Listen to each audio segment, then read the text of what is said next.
अस्सलाम वालेकुम फ्रेंड्स, कैसे आप सब। उम्मीद करता हूँ खैरियत से होंगे। दोस्तों, आज हम बात करने वाले हैं कि फ्लटर के अंदर कस्टम कंपोनेंट्स किस तरह बनाए जाते हैं।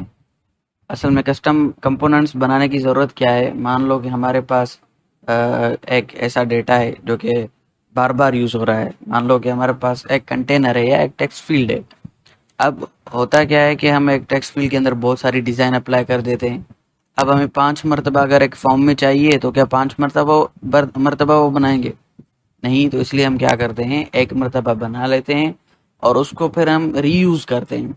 ठीक है, अपनी तरीके से उसको डिज़ाइन करते हैं, वो उसी एक ही टेक्स्ट फील्ड को बार बार, यानी कि हमें कोड करना नहीं पड़ता। ठीक है, तो चलें इसके बारे में हम मज़ीद देखते हैं कि ये किस तरह हम कर सकते हैं। तो यहाँ पे हमने क्या किया है, कस्टम टेक्स्ट फील्ड बनाई है। ठीक है, पैडिंग दी है और टेक्स्ट फील्ड दिया है। इनपुट डेकोरेशन के अंदर थोड़ा बहुत आउटलाइन इनपुट बॉर्डर दिया है, यानी कि एक टेक्स्ट फील्ड बनाई है। और अभी हम क्या कर देते हैं, यहाँ पे कॉल करेंगे इसको, यहाँ पे कॉलम बना देते हैं और कॉलम के अंदर मैं क्या कर देता हूँ, कस्टम टेक्स्ट फील्ड को कॉल कर देता हूँ। ठीक है, तो सेव करते हैं। आप देख सकते हैं कि भाई यहाँ पे बन बन गई और मैं दूसरी बना देता हूँ, तीसरी बना देता हूँ। तो यहाँ पे 3 जो है वो कस्टम टेक्स्ट फील्ड्स बन चुकी हैं हमारे पास। ठीक है, तो इनको मज़ीद और भी एडिट कर सकते हैं। मान लो मैं यहाँ पे क्या कर देता हूँ, लेबल लेबल लेता है एक विजिट में, उसके अंदर टाइटल पास कर देता हूँ। तो ये टाइटल आएगा ऊपर से। ठीक है, यानी कि हम अलग अलग टेक्स्ट फील्ड को अलग अलग टाइटल दे सकते हैं और कॉन्स्टेंट डिलीट कर देते हैं। और अभी हम क्या करेंगे, टाइटल में वैल्यू पास करेंगे। टाइटल को मैं वैल्यू दे रहा हूँ, ईमेल दे रहा हूँ। ठीक है, और यहाँ पे दूसरे टाइटल को मैं वैल्यू दे रहा हूँ, मान लो यूज़र नेम। तीसरे टाइटल को मैं वैल्यू दे रहा हूँ पासवर्ड। तो अभी आप देखेंगे कि टेक्स्ट फील्ड वही है, लेकिन मैंने उसको 3 मरतबा यूज़ किया है। ठीक है, तो email, user name and password आप देख सकते हैं कि भाई मैंने इसे रीयूजेबल बना दिया है। इसके अंदर और भी बहुत सारी चीज़ें हम कर सकते हैं। ठीक है, जिस तरह मैं इसके अंदर प्रीफिक्स और सफिक्स आइकन भी भेज सकता हूँ, इसके अंदर फंक्शंस भी भेज सकते हैं, बहुत सारी चीज़ें कर सकते हैं। ठीक है, तो मैं यहाँ पे क्या कर देता हूँ, प्रीफिक्स बना देता हूँ, प्रीफिक्स आइकन। जिसके पास होगा प्रीफिक्स आइकन, ठीक है, ये एक प्रॉपर्टी में बनाऊंगा बाद में। सफिक्स आइकन के बाद पास होगा सफिक्स आइकॉन। ठीक है, तो मैं क्या कर देता हूँ, इन दोनों को ऊपर बना भी देता हूँ। ठीक है, कस्टम टेक्स्ट फील्ड के अंदर नहीं, विजिट नहीं, डायरेक्ट प्रीफिक्स आइकन मैंने लिख दिया। अभी मैं क्या करूँगा, सफिक्स आइकन लिखूँगा और इन दोनों को मैं ऊपर से वैल्यू भी भेज दूँगा। ठीक है, तो प्रीफिक्स आइकन में मैं देता हूँ भाई आइकन। ठीक है, क्योंकि विजिट लेता है तो मैं कहता हूँ आइकन्स डॉट ईमेल। तो इसमें सफिक्स की ज़रूरत नहीं है, इसलिए मैं सिर्फ इसे में प्रीफिक्स भेजूँगा। तो सेम मैं क्या करता हूँ, कॉपी कर देता हूँ और यहाँ पे मैं एक और आइकन भेजूँगा। मान लो मैं यूज़र की दे रहा हूँ, तो यूज़र नहीं, यहाँ पे क्या होता है, पर्सन होता है। ठीक है, तो सेव करते हैं, पर्सन आ गया, ओके। इसमें मैं क्या करूँगा, वही कॉपी पेस्ट और यहाँ पे मैं क्या दूंगा, आइकन्स डॉट की कर देता हूँ। और दूसरा इसमें होता है कि भाई, हाँ की आ गया। दूसरा इसमें क्या होता है, सफिक्स होता है। ठीक है, तो सफिक्स में वो ना पासवर्ड शो हाइड करने के लिए, तो मैं क्या कर देता हूँ, आइकन्स डॉट, वो जो आई वाला सिंबल होता है। ठीक है, तो मैं आई यहाँ पे भेज देता हूँ। तो ये भाई हमारी पासवर्ड टेक्स्ट फील्ड कंप्लीट हो चुकी है। ठीक है, तो इस तरह हमने क्या कर दिया कि एक बहुत ही बड़े कोड को एक शॉर्ट कोड में कन्वर्ट कर दिया और बार बार उसी को यूज़ कर रहे हैं। तो ऐसे हम रीयूजेबल कंटेंट, और यही कस्टम कंपोनेंट का फ़ायदा होता है कि बजाय कि एक कोड हम लिख लेते वो कोड बड़ा हो जाता। ठीक है, तो जितना कोड शॉर्ट होगा, साफ कोड होगा, उतना हमारे प्रोजेक्ट के लिए अच्छा है और लोगों को समझ में भी आएगा। ठीक है, तो लेकिन ये एक क्या होता है कि एक अच्छी प्रैक्टिस नहीं होती। हम क्या कर देते हैं, एक अलग से क्लास बनाते हैं। अगर हम फंक्शन बना के वहाँ रखते हैं तो ये एक सिंपल चीज़ के लिए, लेकिन जब हम बड़े पैमाने पे काम करते हैं तो उसके लिए क्लास बनाते हैं। ठीक है, तो अभी हम क्लास बनाएंगे, क्लास में डेटा पास करेंगे, ये एक प्रोफेशनल वे होता है। ठीक है, तो आप कंपनीज में या कहीं भी जब बड़े प्रोजेक्ट में काम करते हैं तो उसके लिए क्लासेस बनाते हैं ना कि आप एक फंक्शंस बनाते हैं या छोटे छोटे कंपोनेंट्स। तो क्लास बना लिया हमने, इसको हम क्या करते हैं, कस्टम टेक्स्ट फील्ड का नाम दे देते हैं। ठीक है कि भाई ये कस्टम टेक्स्ट फील्ड का एक क्लास है, जिसके अंदर मैं क्या करता हूँ, वो जो वहाँ से कॉपी किया है वो पेस्ट कर देता हूँ। ठीक है, तो यहाँ पे थोड़ी बहुत मुझे एडिटिंग चीज़ें सेट कर लेता हूँ मैं।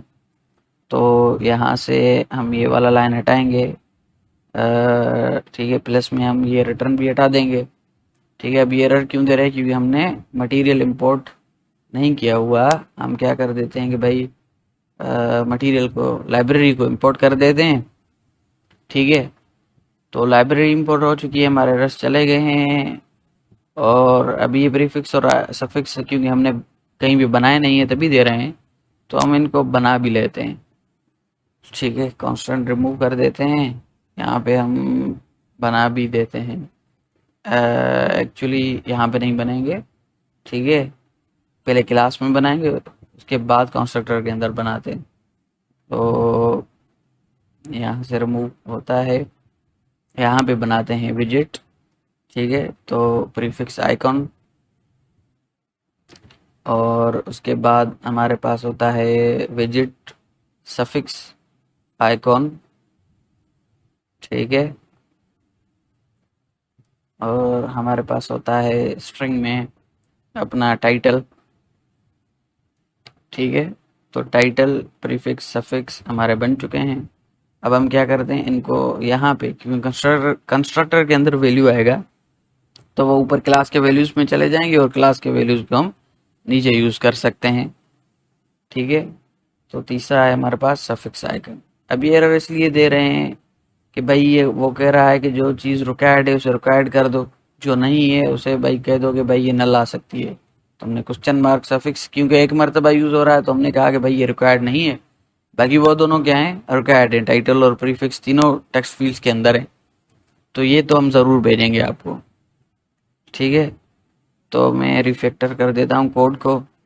उसके बाद मैं क्या करता हूँ कि यहाँ पे आता हूँ, यहाँ पे मैं जो है वो कस्टम टेक्स्ट फील्ड को जो क्लास है उसको मैं कॉल कर देता हूँ, और जो है वो ठीक है, इसको मैं सारी प्रॉपर्टीज़ जो है यहाँ पे भेज देता हूँ। ठीक है, और प्लस में क्या कर देता हूँ, इनको रिमूव कर देता हूँ और यहाँ पे इंपोर्ट कर देता हूँ कस्टम टेक्स्ट फील्ड का जो क्लास बनाया है हमने उसको। ठीक है, तो आप देख सकते हैं कि ये वर्क कर रहा है, लेकिन बार बार बनाने से अच्छा है कि मैं क्या कर देता हूँ, उसी को कंट्रोल सेट कर देता हूँ, बस उनके जो है वो नाम एडिट कर देता हूँ। ठीक है, ये कॉपी कर लिया हमने, और ये पेस्ट, और ओके। अभी हम क्या करते हैं, इसे कॉमा दे दिया, और ये हमारा जो क्लास है वो कॉल हो रहा है। ठीक है, तो अभी हम क्या करते हैं, उस क्लास में जाते हैं। ठीक है, इसके बेसिकली जो कंस्ट्रक्टर है इसके अंदर डेटा आ रही है, तो क्लास के उसमें क्लास के जो है वो वेरिएबल्स में जा रही है। ठीक है, इन्हें मैं रिमूव कर देता हूँ, और क्लास के जो वेरिएबल है हम वो नीचे यूज़ कर सकते हैं। तो ओके, तो अब ठीक है, रोकेट कीवर्ड और ये ठीक है। तो इसे मेरी फॉर्मेट विथ कोड कर देता हूँ, और ये हमारे जो है वो, अच्छा इसके अंदर फंक्शंस किस तरह पास करते हैं और बाकी सारी चीज़ें किस तरह होती हैं, तो वो इंशाल्लाह हम इसके पार्ट 2 में सीखेंगे। अगर आप बना सकते हैं तो कोशिश कीजिए, बनाइए। ये आपकी असाइनमेंट है कि भाई हम मान लो कि आन चेंज के अंदर कोई फंक्शन भेज दिया, किसी फंक्शन पे कोई फंक्शन कॉल कर लिया, तो ये हम नेक्स्ट वीडियो में सीखेंगे इंशाल्लाह। तो ठीक है, आप देख सकते हैं यहाँ पे डेटा कंस्ट्रक्टर में आएगा, क्लास में जाएगा, और यहाँ पे जो है वो प्रिंट हो रहा है। वो बहुत सिंपल चीज़ है, फर्दर आप फंक्शंस पे काम कीजिए।